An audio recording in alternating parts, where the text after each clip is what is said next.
Hello and welcome back to my YouTube channel. This is Sophia, and today we'll be talking about Punarvasu Nakshatra. These are souls from Castor and Pollux, and this nakshatra is known as the return of the light. So let's understand what that means. Located at 20 degrees 0 minutes of Gemini and 3 degrees and 20 minutes of Cancer. So to understand this constellation really well, we need to connect the dots between Ardra and Punarvasu. Because remember that nakshatras do bleed into each other. They're not independent of each other. So when the cloud of Ardra passes, something that resembles a silver lining emerges from the far corners of the great skies.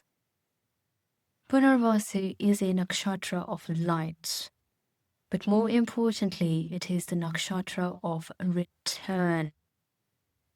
The main stars forming this constellation are Castor and Pollux. They are the mother and son duo that everyone loves. These are pure, idealist star beings who are known for their righteousness. So they hurt no one and they cast no shadows. This is a nakshatra of light. This is also the nakshatra of Lord Ram's birth. So very, very prominent. Lord Ram's moon was placed in this constellation and epic tales were written about his life. But we'll talk more about that later because there are a few interesting points to discuss. Did you know that the symbol of this star cluster is a quiver of arrows that replenishes eternally? This is also the nakshatra that was rising in the eastern horizon at the launch of the very first atomic bomb. And yet, its ruling deity is Aditi, the mother of all gods. There is a lot of mixed messaging with this nakshatra, but this is why it becomes very interesting to understand it. Let's deep dive into the characteristics of Punarvasu. The natives of this nakshatra are interesting people. Hints of post-traumatic stress from the entanglements of the previous nakshatra in Ardra are ever present in their lives. Because like I said, nakshatras do bleed into each other. But fear not, this is one of the most optimistic of the entire 27 nakshatra belt. After all the misery endured from their previous lives, this one is determined to overcome their traumas. That's why it's known as the nakshatra of light. With good sense that emerges in the latter part of their lives, they are formidable beings who walk fearlessly on the path of dharma. They are the ones you can count on to dedicate their entire lives to the betterment of mankind. This is how the mythology goes. Goddess Aditi is the wife of our son, Aditya. And so she is the goddess of space. But you cannot be ruling space and not have Saturn as a formidable business partner. Saturn is Kronos himself, the ruler of time, and we all know that he hates his father. So emerges a weird dynamic between mother and son that's one for the ages. And so there is the story of the 8 Vasus. It is said that the Vasus were deities who were cursed to live out as humans and experience the pain of existence. To relieve them of their curse, the mother goddess vowed to kill the children in their infancy and made her royal husband promise not to question her actions. Cooperating at first in fear of losing his wife, Aditi's husband said nothing. However, the agony of having all his children being murdered by his wife was too much to tolerate in the end. And so the royal husband stopped the goddess on her 8th murder attempt. This is the story of the 8th Vasu, who lived out his life in the protection and shadow of his mother, hating his father forever. So there are some challenges associated with this nakshatra as well, as it clearly indicates. With malefic influence, natives can face delays conceiving children. Due to such delays, many children can be born with challenging health issues.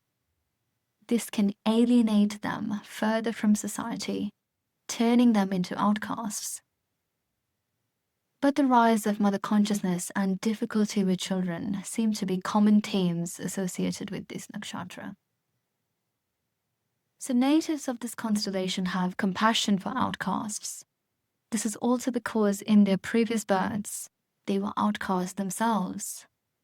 These natives acquire massive admiration from society due to their high value and high morals, but they can be self-conscious of how they are perceived by others, and they have fear of judgment.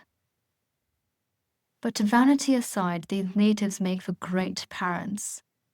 The ruler is the mother of all gods herself, which means she is the creator of the creator. So the question is, what came first, chicken or the egg? There are some repeating patterns and karmic lessons associated with this nakshatra as well. So people of this constellation face repeating patterns that never seem to end. People, places, and things keep coming back into their lives in a loop as if haunting them. Parents return as children, children return as neighbors, and so on.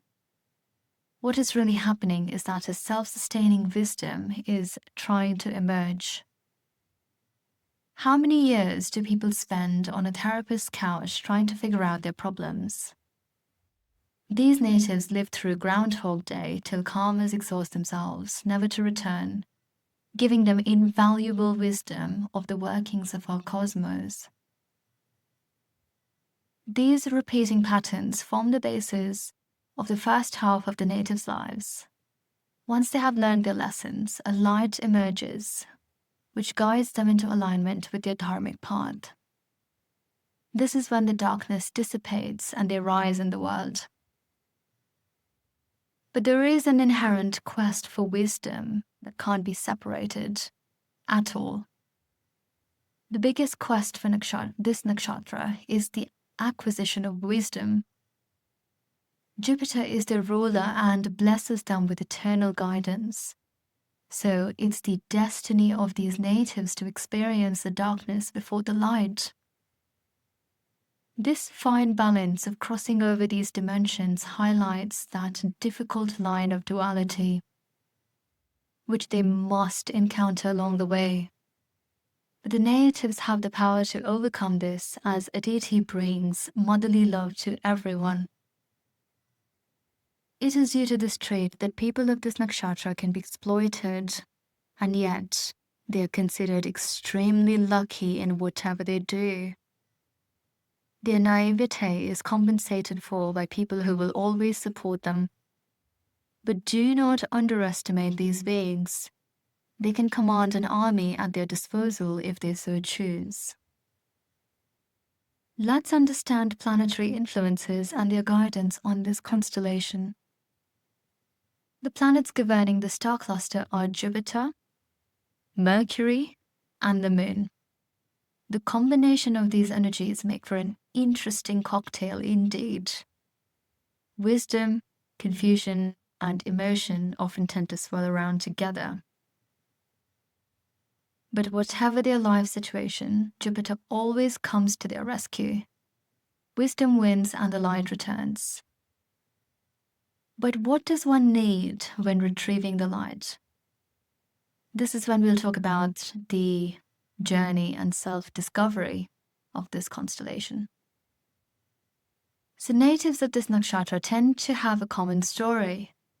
Just like Lord Ram, there is a self-imposed exile of sorts, where they leave their homelands for challenging terrains. But after much loss and wandering in the dark, They always return and claim what belonged to them all along. Natives can make for excellent guides and inspire others out of their own darkness. Self-employment is an excellent career path for them. Lessons from never-ending life lessons and their eventual alignment with their dharmic path makes them honest to a fault. They understand that the untruth comes at a cost. This is where they leave themselves vulnerable to real damage from people with ill intentions, something to watch out for. And they're known to attract quite a few people with ill intentions. In psychology terms, this would be an empath attracting a narcissist, an anxiously attached person attracting an avoidant. Learning to set healthy boundaries is another lesson they must learn in this life. Let's talk a little bit about Castor and Pollux, the fixed stars associated with this nakshatra. Castor and Pollux are the eternal mother and child. They are destined to stay together through storms and sunshine. If there is separation in the cards, there is also reunion that is promised. The key here is balancing peace, happiness, simplicity, honesty, generosity, and being forthright and honorable all at once. Selfless service to humanity is their salvation and also the biggest secret to their success, because material things will eventually gross them out. Their success in the world is directly proportional to their benevolence. But giving to get something in return will do the opposite. A pure heart is the secret to breaking their repeating patterns in karma. But their quest doesn't quite end there. The path of action and consequences unfold quite rapidly. To understand this, look at Lord Ram's story. Lord Ram went to war to retrieve his wife from Ravana, who was holding her hostage. He fired innumerable arrows and left a trail of dead bodies in her pursuit. The natives of this nakshatra may have good intent, but if not careful, they can leave a trail of broken things along the way. Ever wonder why this nakshatra was rising in the eastern horizon on the launch of the atomic bomb? An invention of this potency has the capacity to generate free energy for the world, and yet, one arrow fired with or without a pure heart can kill millions in a flash. This is where we have lessons in resilience. Natives are known to be careless and make mistakes in their quest to find wisdom. Hence, it's seen commonly with these beings that the first things they do in their lives often fail. Can be marriages, jobs, businesses, childbirths, education, anything really. The list can be whatever you like. They move around in circles till they find a mark, because the next attempt leads to success. Can be quite frustrating if you really think about it. But as they embark on this quest for wisdom, forgiveness of others and of themselves is the crux of their karmic release. This is where we talk about karmic connections and benevolence and what is their importance. There is karma seen with mothers, children, and the motherland, because they form a major part of the story arcs of the individuals from Punarvasu. In the Ramayana, Lord Hanuman went to rescue Sita, who he considered his mother. Even at the point of his wife's ransom, Lord Ram offered forgiveness to Ravana. He said to just return her and all will be forgiven. This is the kind of benevolence expected of these natives. This is what served them in the end. So Castor and Pollux types enjoy improving upon things, They like a challenge and can be exceptional project managers. Vulnerability in people is most attractive to them. They'd be very good at crisis management, disaster mitigation, and then risking it all to try again is all part of the fun for these beings. Princes who eventually become kings are born under the influence of Punarvasu, because once they become who they're meant to be and they've found their way, they are a force to be reckoned with, and then no one can stop them from claiming their thrones. So I hope that you enjoyed this podcast on Punarvasu. Thanks for listening, and I'll see you in the next one.